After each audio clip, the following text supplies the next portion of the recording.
आपका स्वागत है। समाजवादी पार्टी में चल रही अंतर्कलह रुकने का नाम नहीं ले रही है। पिछले दिनों शिवपाल यादव के इस्तीफा देने की धमकी के बाद मुलायम सिंह यादव को बीच बचाव करना पड़ा था और इसी कड़ी में अमर सिंह और बाहुबली मुख्तार अंसारी को लेकर भी समाजवादी पार्टी में कलह सामने आई थी।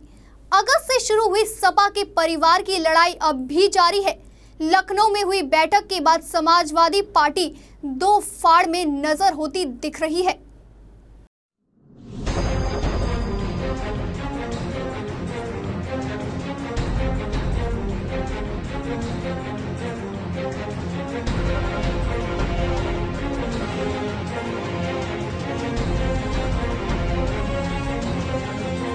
सिंह की ओर से बड़ी बैठक बुलाए जाने के बाद भी समाजवादी पार्टी में छिड़ा घमासान थमता नहीं दिख रहा है।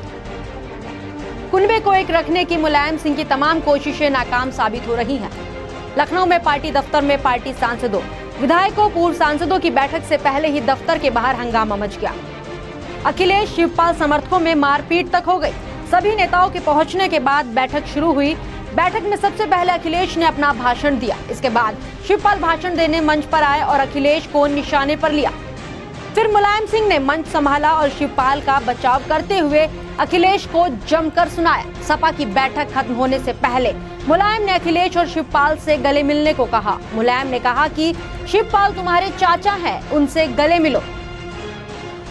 दोनों गले भी मिले, लेकिन तकरार फिर शुरू हो गई। नौबत यहाँ तक आ गई कि दोनों को सुरक्षा कर्मियों ने एक दूसरे से दूर किया। वहीं अखिलेश ने कहा कि सारे नेताओं के सामने कहना चाहता हूँ कि आशू मलिक जानता है कि अमर सिंह ने मेरे खिलाफ आर्टिकल लिखवाया जिसमें मुझे औरंगजेब कहा गया, लेकिन शिवपाल ने तेज आवाज में कहा कि अमर सिंह ने ऐसा कुछ नहीं किया। वहीं साथ ही ये भी कहा कि मैं जानता हूँ मुख्तार अंसारी ने कभी भी पार्टी ज्वाइन नहीं की थी और ये लोग अफवाह फैला रहे हैं। वो पार्टी में शामिल ही नहीं हुए हैं। हम झूठे और पार्टी तोड़ने वालों को बर्दाश्त नहीं करेंगे। वहीं अखिलेश ने नई पार्टी बनाने के मुद्दे पर कहा कि मैं नई पार्टी क्यों बनाऊंगा? अगर कोई साजिश कर रहा है तो मुझे उसके खिलाफ खड़ा होना होगा। वहीं मुलायम ने कहा कि कुछ नेता चापलूसी में लगे हुए हैं। पद मिलते ही दिमाग खराब हो गया है।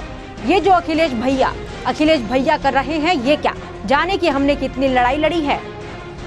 शिवपाल जनता के बीच का नेता है। पार्टी में तनातनी से आहत हूँ। अपराधियों को पार्टी में नहीं आने दूंगा। मुख्तार अंसारी का परिवार सम्मानित परिवार है, मगर अमर सिंह ने मुझे कई बार बचाया है। अमर सिंह मेरे भाई हैं। अमर सिंह और शिवपाल के खिलाफ कुछ भी नहीं सुन सकता। समाजवादी पार्टी में चल रही कलह कोई एक दिन की आपसी मनमुटाव का नतीजा नहीं है, बल्कि इसकी नींव बहुत दिन पहले ही रख दी गई थी। 14 अगस्त को शिवपाल सिंह यादव ने समाजवादी पार्टी छोड़ने की धमकी दी और 15 अगस्त को मुलायम सिंह यादव का बयान आया, जिसमें उन्होंने कहा कि अगर शिवपाल ने पार्टी छोड़ी तो टूट जाएगी।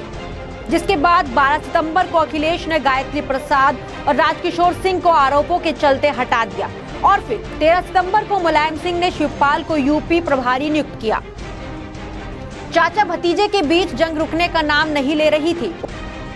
उधर शिवपाल को प्रभारी बनाया गया। इधर 13 सितंबर को अखिलेश ने शिवपाल के 3 अहम विभाग छीन लिए। 13 सितंबर को ही अखिलेश ने शिवपाल के करीबी समझे जाने वाले चीफ सेक्रेटरी दीपक सिंघल को भी हटा दिया। मामला ठंडा ना होता देखकर 15 सितंबर को मुलायम ने अखिलेश और शिवपाल के साथ बंद कमरे में बातचीत की। 2 दिन बाद 17 सितंबर को अखिलेश शिवपाल के घर पहुंचे और पार्टी में फूट से इनकार किया। 18 सितंबर को शिवपाल को एक बार फिर सभी छीने गए मंत्रालय वापस दे दिए गए, लेकिन अंदरूनी जलन जारी थी। 19 सितंबर को शिवपाल ने पार्टी के राज्य अध्यक्ष की हैसियत से 7 अखिलेश समर्थकों को पार्टी से निष्कासित कर दिया। इस बात से बौखलाए अखिलेश ने 26 सितंबर को पार्टी से निकाले गए गायत्री प्रजापति की दोबारा कैबिनेट में एंट्री की। 27 सितंबर को अखिलेश ने पार्टी से निकाले गए युवा नेताओं का पक्ष लिया और 3 अक्टूबर को अमरमणि त्रिपाठी को टिकट देने पर अखिलेश की नाराजगी देखी गई। साथ ही 6 अक्टूबर को मुख्तार अंसारी की पार्टी के सपा में विलय के बाद भी अखिलेश नाराज दिखाई दिए। तारीख लगातार बढ़ रही थी, लेकिन सपा का झगड़ा नहीं रुक रहा था। नाराज अखिलेश ने 13 अक्टूबर को कहा कि वे अकेले चुनाव प्रचार कर सकते हैं। अब चाचा भतीजे की ये लड़ाई बाप बेटी की लड़ाई बन गई थी। 14 अक्टूबर को मुलायम सिंह यादव ने कहा कि चुनावों के बाद सीएम विधायकों के द्वारा चुना जाएगा और अभी हाल ही की तारीख 23 अक्टूबर को अखिलेश ने अपने पद का दम दिखाते हुए मुलायम के करीबी शिवपाल समेत कुछ अन्य मंत्रियों को बर्खास्त कर दिया। इस तारीख के बाद जो घमासान मच रहा है वो भी आप सबके सामने है। मामला सुलझने की बजाय उलझता ही जा रहा है। Bureau report A1 news.